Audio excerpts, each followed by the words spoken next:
एक बार की बात है, सुषमा अपने पूरे परिवार के साथ खुशी खुशी मोहन नगर में रहती थी। उसकी 2 बहुएं थी, पल्लवी और शिवानी। एक दिन दोनों बहुएं रसोई में काम कर रही होती है कि तभी उनकी सास सुषमा उन्हें बुलाती है। अरे बहू, जरा इधर तो आना। शिवानी, जरा जाकर देखना सासू माँ क्या कह रही हैं। दीदी आप ही देख लो ना जाकर, आपको भी तो सुनाई दे रहा है। अरे मैं आटा गूंद रही हूँ ना, तुम चली जाओ।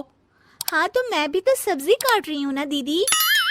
अरे बहू, जल्दी आओ। ओफो, ये तो जाएगी नहीं। मैं ही जाकर देखती हूँ कि क्या करना है। पल्लवी सुषमा के कमरे में जाती है। जी मम्मी जी, क्या हुआ?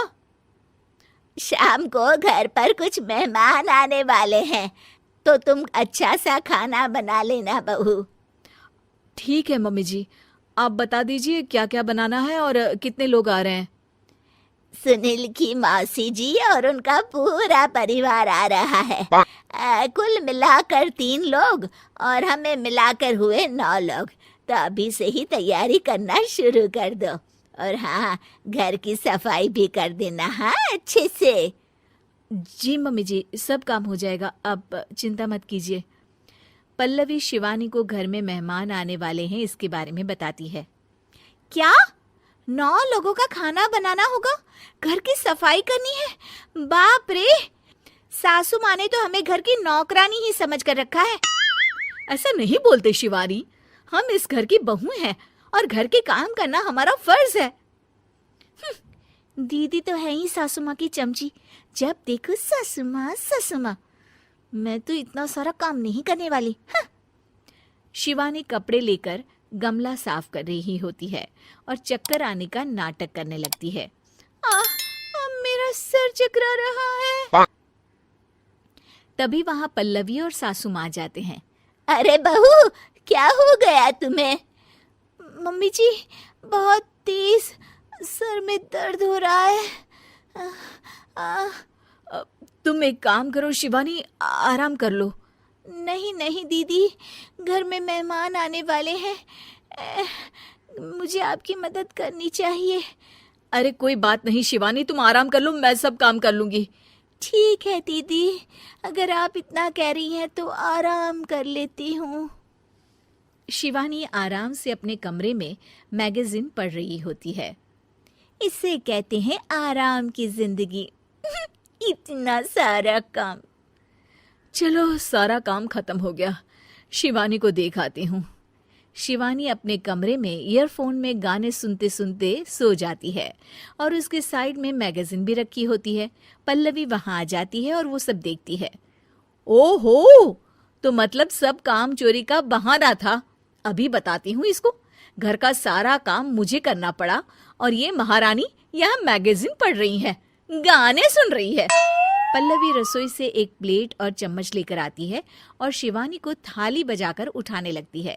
शिवानी अचानक से उठती है। उठ गई महारानी, गाने भी सुन लिए, मैगजीन भी पढ़ ली। तुम तो बहुत बड़ी झूठी निकली शिवानी। तुमने सर दर्द का बहाना बनाया ताकि काम करने से बच सको। हाँ, बनाया बहाना, तो क्या करती, इतने सारे काम करती। मुझे कोई शौक नहीं है चापलूसी का। क्या चापलूसी? तुम्हें लगता है कि मैं सारे काम चापलूसी के लिए कर रही हूँ? और नहीं तो क्या। तभी वहां सासू माँ आ जाती हैं। अरे बहू, वो लोग बस आने ही वाले हैं, तुम तैयारियां कर लो। जी सासू माँ, तुझे तो मैं बाद में देखती हूँ। सब खाना खाने बैठते हैं और खाना शुरू करते हैं। तभी सुनील की मौसी बोलती है। वाह भाई वाह, खाना तो बहुत ही अच्छा बना है सुषमा जी, एक एक चीज में क्या स्वाद है। ये सुनकर शिवानी मुंह बना लेती है। उसे अपनी जेठानी की इतनी तारीफ रास नहीं आती। आपकी बहुएं तो बहुत ही अच्छा खाना बनाती हैं। हाँ, बनाती तो दोनों ही अच्छा है, पर आज ना ये सारा खाना बड़ी बहू ने बनाया है। छोटी बहू की तबीयत ठीक नहीं थी, सो इसलिए। मानना पड़ेगा सुषमा जी, आपकी बड़ी बहू तो बहुत ही गुणवान है। पल्लवी की तारीफ सुनकर शिवानी को जलन होती है। पल्लवी ये सुनकर खुश हो जाती है और शिवानी की तरफ देखकर उसे चिढ़ाती है। कुछ देर बाद मेहमानों के जाने का वक्त हो जाता है।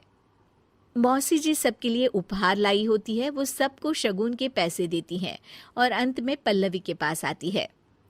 तुम्हारे लिए शगुन का लिफाफा तो है ही, पर बहू तुम्हें एक और उपहार भी मिलेगा इतना अच्छा खाना बनाने के लिए।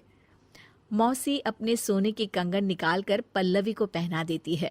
ये लो, ये मेरे मनपसंद कंगन है, अब से ये तुम्हारे हुए। धन्यवाद मौसी जी। ये देखकर शिवानी तो पूरी तरह से जल जाती है और गुस्से से रसोई में चली जाती है। तभी वहां पल्लवी आ जाती है और उसे अपने कंगन दिखाने लगती है। देवरानी जी, अब आपका सर दर्द ठीक तो है ना? मुझे लगता है कि अब सर दर्द शुरू हो गया होगा आपका।